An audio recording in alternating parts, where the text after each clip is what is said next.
Hello friends, welcome back to my YouTube channel. આજે આપણે બનાવવાનો છે દૂધીનો હલવો. દૂધીનો હલવો બનાવવા માટે મેં સરસ મજાની મસ્ત દૂધી લઈ લીધી છે.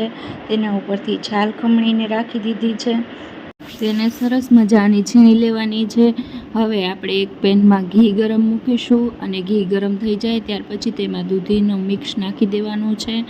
હવે મેં તેની અંદર એડ કરવા માટે એલચીનો પાવડર લીધો છે, ડ્રાયફ્રૂટ્સ લીધા છે, માવાના પેંડા લીધા છે, કિશમિશ લીધી છે.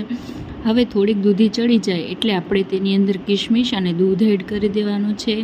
દૂધીને સરસ રીતે એકદમ પકાવવાની છે આપણે. તમે ધીમી ફ્લેમ ઉપર તેને સારી રીતે પકાવો તો ટેસ્ટમાં સારી લાગે છે. હવે તેની અંદર આપણે સ્વીટ માટે ખાંડ ઉમેરવાની છે. હવે બધું સરસ રીતે મિક્સ કરી દઈએ ત્યાર પછી તેના ઉપર થોડીક મલાઈ એડ કરવાની, જેથી આપણો હલવો એકદમ સરસ અને કણીદાર થાય છે. હવે આપણે માવાનો ઉપયોગ કરી શકીએ છીએ, પણ મારી પાસે માવો અવેલેબલ નહોતો એટલે મેં માવાના પેંડ કર્યો છે. એક પ્લેટ લેવાની છે, તેમાં સરસ રીતે ઘી લગાવી દેવાનું છે. હવે આપણો હલવો તૈયાર થઈ ગયો છે એટલે તેની ઉપર આપણે ડ્રાયફ્રૂટ્સ નાખી દેવાના છે. તો તૈયાર છે આપણો દૂધીનો હલવો.